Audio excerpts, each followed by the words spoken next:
দেশব্যাপী ছড়িয়ে ছিটে থাকা ডেস্টিনির স্থাবর অস্থাবর সম্পদের ওপর ভর করে ঘুরে দাঁড়ানোর স্বপ্ন দেখছে ডেস্টিনি পরিবার। শিল্পের বিকাশ ও কর্মসংস্থান তৈরিতে বিপুল পরিমাণ অর্থ বিনিয়োগ করেছিল ডেস্টিনির বিনিয়োগকারীরা।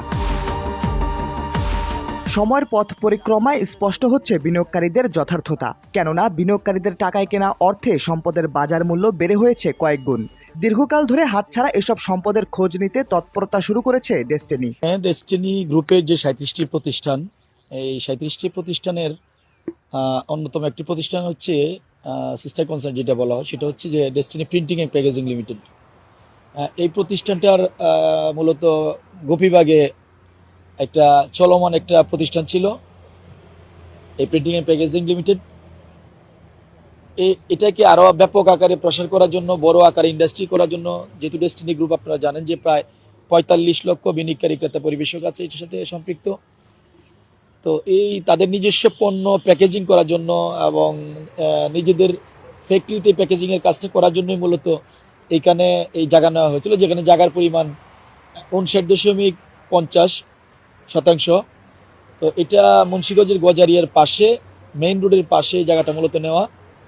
এটা 2012 সালে দুর্নীতি দমন কমিশনের পক্ষ থেকে যখন মামলা হওয়ার পরে মূলত পুলিশের তত্ত্বাবধানে, মুন্সিগঞ্জ জেলা পুলিশ সুপারের তত্ত্বাবধানে মূলত এই জায়গাটা চলে আসে। রিসিভার ছিল মুন্সিগঞ্জের পুলিশ সুপার। তো এখানে আমরা বিগত সময়ে 2016 সাল থেকেও দেখেছি যে এই জায়গাটা এইভাবে পড়ে আছে, পুলিশের পক্ষ থেকে কোনো সাইনবোর্ড লাগানো হয়নি। শনিবার 1 ফেব্রুয়ারি মুন্সিগঞ্জের গজারিয়ার ভবেরচর ইউনিয়নের ডেস্টিনি প্রিন্টিং অ্যান্ড প্যাকেজিং লিমিটেডের জন্য কেনা জমি পরিদর্শনের মধ্য দিয়ে শুরু হয়েছে এই কার্যক্রম।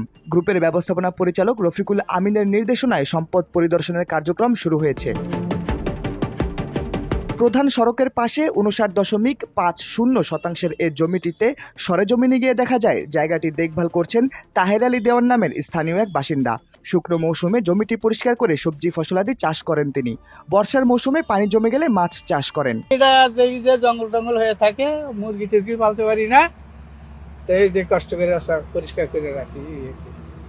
ফসল হইলে হোক, না হইলে পরিষ্কার তো থাকে।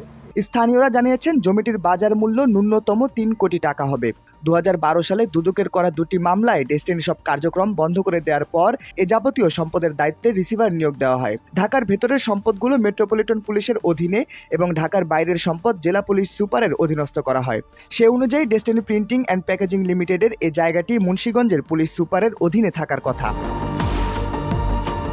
তবে সরেজমিনে কোথাও রিসিভার হিসেবে পুলিশের সাইনবোর্ড দেখা যায়নি।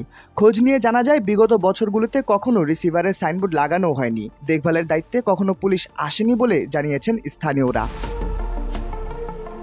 শাহরিয়ার আহমেদ, দৈনিক ডেস্টিনি।